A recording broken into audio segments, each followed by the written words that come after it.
सभी को जय हिंद दोस्तों, आप सभी का हार्दिक स्वागत है हिंद रिएक्शन टीवी पे। आशा करता हूँ कि आप सभी लोग बहुत अच्छे होंगे। तो आज हम आपके लिए एक लेटेस्ट और एक बहुत ही दमदार वीडियो लेकर आए हैं, जिसमें आप देखेंगे पाकिस्तान की मशहूर पत्रकार शैला खान को, जिनकी स्पेशल गेस्ट होंगी भारतीय शेरनी और सुप्रीम कोर्ट की दबंग वकील नाजिया लाई खान जी, जो कि मुंह तोड़ जवाब देंगी भारत के दुश्मनों को, चाहे वो भारत से बाहर रहते हो या भारत के अंदर। तो ये वीडियो काफी इंटरेस्टिंग होगी, आपको बहुत कुछ जानने को मिलेगा और मजा आएगा। तो इसे अंत तक देखें और चैनल पे नए हैं तो चैनल को सब्सक्राइब कर दें। तो चलिए पहले ये वीडियो देखते हैं और अंत में इसके बारे में बात करेंगे। जय हिंद, जय भारत। जी ने यहाँ तक बोला कि हमें बीएसएफ को इट्स राइट टाइम कि हमें बांग्लादेश भेजना चाहिए, वहां के हिंदुओं के लिए आवाज उठाए। और इसको भारत मीडिया के अंदर बहुत ज्यादा इस पे चर्चा की गई कि जिनको हमेशा कहा जाता है कि ये मुस्लिम सपोर्टर हैं, आज वो बांग्लादेश के हिंदुओं की सपोर्ट की बात कर रही हैं। नहीं, दीदी डर गई, दीदी डर गई। हाँ। दीदी देखी कि वो तो अभी तक अपने आप को हिंदू बोलती है। ममता दीदी ने देखा कि अपने आप को अभी तक ब्राह्मण घर की बेटी बोलती है। तो ये जो जिहादिस्तान है, ये तो हम कलमा शेख हसीना का बड़ा चड्डी हवा में उड़ा दिया। तो इसको ममता बनर्जी का बड़ा चड्डी उड़ाने में कितना समय लगेगा?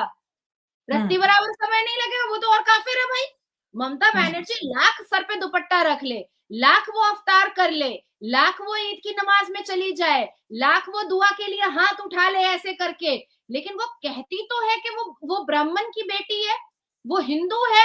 तो ये जो जैश ए मोहम्मद है, ये जो हिजबुत तहरीक है, ये जो हिफाजतुल इस्लाम है, ये जो हरकतुल इस्लाम है, ये जो जमाते इस्लामी है, क्या वो ममता बनर्जी ब्राह्मण को, क्या वो अपना मसीहा मानेगा? क्या वो अपना दोस्त मानेगा? कभी नहीं मानेगा। ये जो चिन्मय जो स्वामी जी हैं, महाप्रभु जो है आइस्कॉन टेम्पल के, इन्होंने मुसलमानों की बेटियों की शादी तक कराई, मुसलमानों को नौकरियां तक दिलाई, सैलाब में मुसलमानों के घर जा जा करके उसको खाना भी दिया। उन्होंने आस्तीन में सांप पाला, आस्तीन में सांप पाला। और आज देखिए कि उन्हीं वही चिन्मय प्रभु का गला काटने के लिए वही मुसलमान बांग्लादेश का खड़ा हुआ है। तो दीदी डर गई है, दीदी को समझ में आ गया है कि मैं जो इतना ऐसे ऐसे हाथ उठाती थी, इनको जब आकर के मुझे रेतना होगा, ये रेत कर चले जाएंगे आराम से। अब वोट के लालच में दीदी ने तो बहुत सारे घुसपैठिया बांग्लादेशियों को घुसा लिया है। अब वो परेशान हो रही है कि भैया इसमें कहीं जमाते इस्लामी के स्लीपर सेल तो नहीं आ गए, कहीं इसमें हरकतुल इस्लाम के स्लीपर सेल तो नहीं आ गए। अब दीदी के कॉन्फिडेंशियल जितने नेता मंत्री हैं, जैसे फरहाद हकीम है, सिद्दीकुल्ला चौधरी है, हुमायूं कबीर है, x IPS officer Humayun Kabir है, तो ये जितने, इदरीस अली है, ये जितने हैं, ये बांग्लादेशी माइंडेड ही है। ये जो बीबी जी जो पहुंचा है, बांग्लादेश बॉर्डर गार्ड, सबका पजामा और सलवार खोल खोल करके हेमंता बिस्वा शर्मा मारेगा, बंदर की तरह पिछाड़ लाल कर देगा हेमंता बिस्वा शर्मा। वो हेमंता बिस्वा शर्मा है, वो कट्टर कट्टर हिंदू है। हेमंता बिस्वा शर्मा ने अभी 42 घंटा पहले अपने आसाम में उन्होंने बीफ बंद करवा दिया, बीफ नहीं खाने देंगे, जिस गौ माता को हम पूजते हैं तुमको उसको खाने नहीं देंगे। तो ये वो है, 1288 मदरसे उसने तोड़वाए, वहां पर मिडिल स्कूल खुलवा दिया है। तो ये जो आसाम के रेनोवेशन मंदिर में जो बांग्लादेश मोहम्मद यूनुस जो अपनी हैकड़ी दिखा रहा है पाकिस्तान के बलबूते, तो पाकिस्तान तो खुद पगलिस्तान है, पाकिस्तान तो खुद भिगारिस्तान है, पाकिस्तान तो खुद अब खबरिस्तान होने पर आ चुका है। तो पाकिस्तान, तुम किस पर हैकड़ी दिखा रहे हो भाई? जो खुद भीख मांग रहा है, जिसके लोग जाकर के सऊदी अरबिया में और दूसरे जगह में टूरिस्ट वीजा पर जाते हैं और भीख मांग करके आते हैं, तुम उस पर हैकड़ी दिखा रहे हो।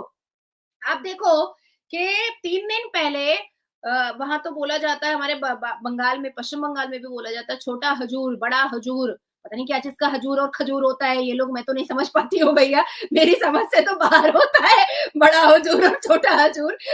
मैं तो बोलती हूँ सब खजूर ही दिखता है। तो उसने अपने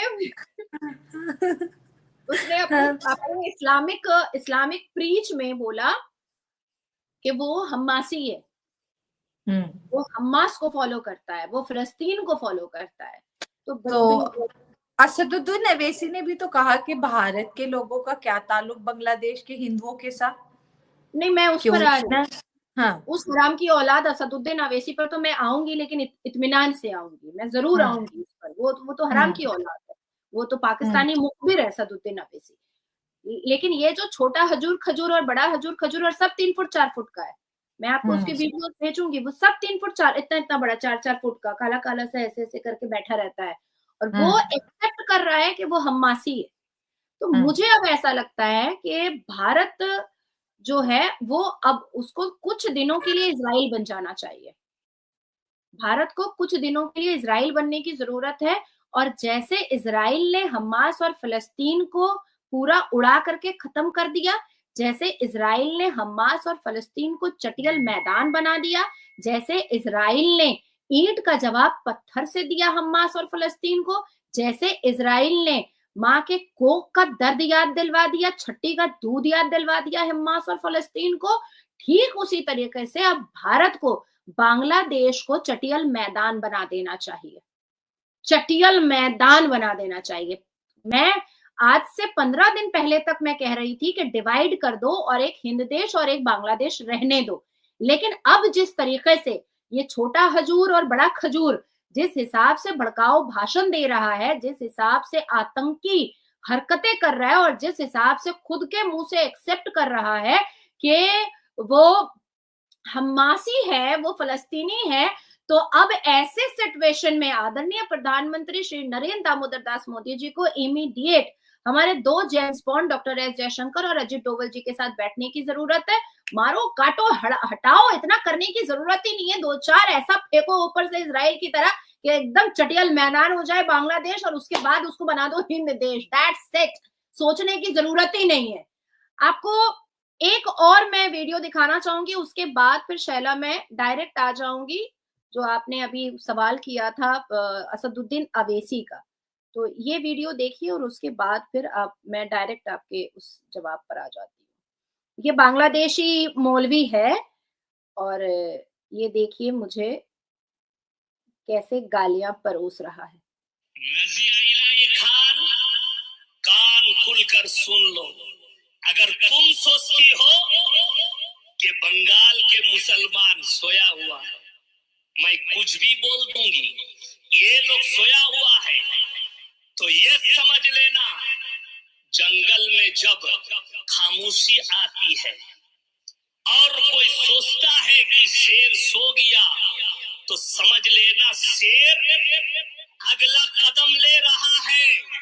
और डायरेक्ट मुझे मर्डर की धमकी मिली है, डायरेक्ट। मैंने आपको सुना दिया। ये बांग्लादेश के मौलवी मुल्लाओं का पिछाड़ फट रहा है नाजिया के नाम से, उसकी हालत खराब हो रही है नाजिया के नाम से। वो वहां से फुदक रहा है कि वो आकर के मेरे को पाकिस्तान वाले कभी फुदकते हैं कि नाजिया को काट देंगे, कभी कभी बांग्लादेश वाले फुदकते हैं कि नाजिया को मार देंगे, कभी पश्चिम बंगाल का मौलाना फुदकता है कि नाजिया को खत्म ही कर देंगे। भाई क्या प्रॉब्लम है? एक 53 केजी की औरत से, लड़की से इतना क्यों डर रहे हो? इतनी क्यों फट रही है? क्योंकि मैं सच बोलती हूँ। अब आपके सवाल का मैं जवाब देती हूँ।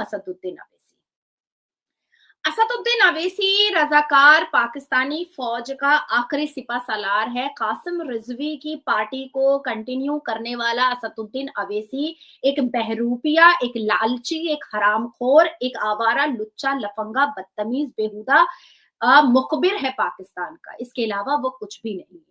जो असदुद्दीन अवैसी आज ये कह रहा है कि बांग्लादेश के हिंदुओं से भारत का क्या लेना देना, उसी असदुद्दीन अवैसी से मैं सवाल पूछना चाहती हूँ कि फलस्तीन और हमास के मुसलमानों से भारत के मुसलमान का क्या लेना देना? क्या लेना देना? अगर तेरा मेरा रिश्ता ला इलाहा हो सकता है तो जय श्री राम तो पूरी दुनिया में है ना, तो उनका भी तो रिश्ता हो सकता है ना। वो भी तो एक दूसरे के लिए परेशान हो सकते हैं ना। आज जिस तरीके से पिछले 3 दिन से पश्चिम बंगाल के बशीरहाट के बॉर्डर पर शुभेंदु अधिकारी, जो पश्चिम बंगाल में लीडर ऑफ अपोजिशन है, वो जिस तरीके से बांग्लादेश बॉर्डर पर खड़े हुए हैं और भारत सरकार से ये गुहार लगा रहे हैं कि भारत सरकार हर एक तरीके के एक्सपोर्ट इंपोर्ट को बंद कर दिया जाए। वहां से तो कुछ आ नहीं रहा है, लेकिन ये भिखमंगा, जैसे पाकिस्तान भिखमंगा है वैसे ही ये जाहिलिस्तान और ये जिहादिस्तान भिखमंगा है। अभी तक आलू प्याज चावल आटा ले रहा है, अभी तक ले रहा है। तो बेशर्मी की इंतहा देखो इन मुसलमानों की। मुझे ऐसा लगता है कि असदुद्दीन अवैसी को अब वक्त आ चुका है कि भारत के हम जैसे लोग अब उसको करारा जवाब दें और असदुद्दीन अवैसी को याद करवाएं कि तुम सिर्फ और सिर्फ रजाकार फौज के आखिरी सिपाहसालार हो, इसके अलावा कुछ भी नहीं हो। और ऐसा भी दिन आ सकता है शैला 2025 के अंत तक कि इसको यासीन मलिक के साथ तिहाड़ जेल में इसको यासीन मलिक का रिश्तेदार बनाया जा सकता है, असदुद्दीन अवैसी। दोस्तों आशा करता हूँ कि वीडियो को आपने अंत तक देखा होगा और हमेशा की तरह नाज़िया लाई खान जी का दमदार और बेबाक रिएक्शन आपको काफी पसंद आया होगा, जिसमें आपने देखा भारतीय शेरनी नाज़िया लाई खान ने भारत के दुश्मनों को मुंह तोड़ जवाब दिया, चाहे वो नया दुश्मन बांग्लादेश हो या भारत में रह रहा ओवैसी हो। तो इसके बारे में आपके क्या विचार हैं? आप अपने विचार हमें कमेंट सेक्शन में लिखकर जरूर बताएं और एक बार फिर चैनल पे नहीं है तो चैनल को सब्सक्राइब कर दें। तो चलिए फिर मिलेंगे ऐसी किसी जबरदस्त इंटरेस्टिंग और दमदार वीडियो में, तब तक अपना ध्यान रखिए। जय हिंद, जय भारत।